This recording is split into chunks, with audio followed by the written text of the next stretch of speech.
YouTube రామరాజ్యం channel ప్రేక్షకులకు నమస్కారం. ఈరోజు ప్రధాన అంశం అంకాలమ్మగూడూరులో కండువాల జాతర, అటు నుంచి అటు అరటి సమస్యలపై దృష్టి, బీటెక్ రవి అనే అంశంపై విశ్లేషణ.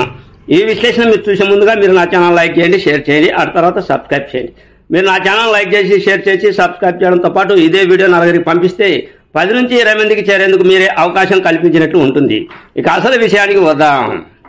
అంకాలమ్మగూడూరులో మామూలుగా ప్రతి ఏడాది అంకాలమ్మ తల్లి జాతర జరుగుతూ ఉంటుంది. అటు తర్వాత ప్రతి ఆదివారం అక్కడ ఎవరో ఒకరు కోళ్ళు మేకలను అటు తర్వాత జంతు బలులను ఇస్తూ ఉంటారు. అక్కడ ఆ విధంగా ప్రతి ఆదివారం కూడా జాతర జరుగుతుంది.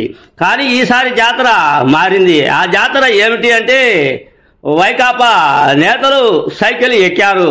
అంటే వైకాపా నేతలు కండువాలను కప్పుకున్నారు, తెలుగుదేశం నేతల కండువాలను కప్పుకున్నారు. అది ఎవరి సమక్షంలో అంటే బీటెక్ రవి, పులివెందుల తెలుగుదేశం ఇన్ఛార్జ్ అయినటువంటి బీటెక్ రవి సమక్షంలో కండువాలను కప్పుకున్నారు, తెలుగుదేశం కండువాలను.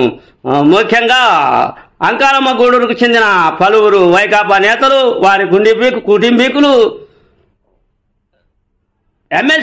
మాజీ ఎమ్మెల్సీ బీటెక్ రవి చెంతకు చేరారు. చెంతకు చేరి సైకిల్ పార్టీకే మా మద్దతు అని అందరూ కూడా మాట్లాడారు. ఈ అంశం పులివెందుల్లో పెద్ద దుమారం రేగింది. ఎందుకంటే అంకాలమ్మగూడూరులో కూడా వైకాపా నేతల తిష్ట ఉంది. వైకాపా నేతలు అంకాలమ్మగూడూరు నుంచి తెలుగుదేశం తీర్థం పుచ్చుకున్నారు అంటే విడ్డూరము అంటూ పులివెందుల ప్రజానీకంలో ఇది పెద్ద చర్చ కొనసాగుతూ ఉంది.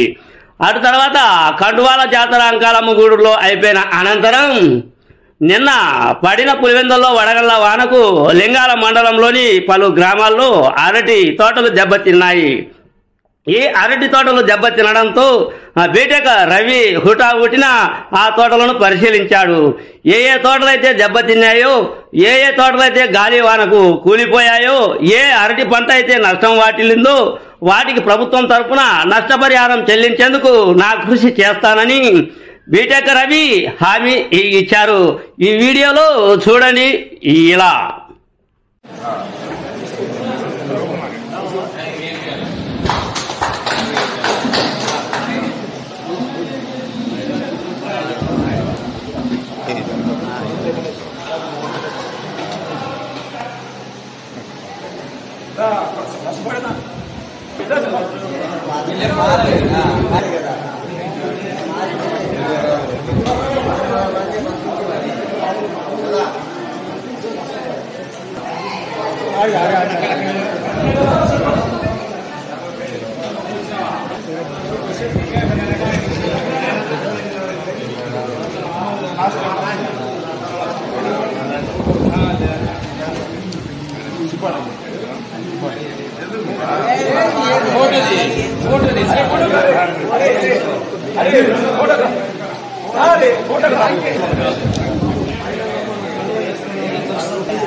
అదే మీరు ఏమంటే పెడదాం జయప్రకాశ్ అన్న అంతా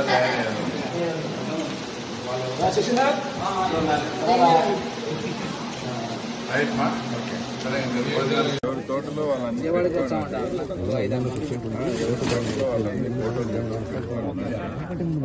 విజయవాడకి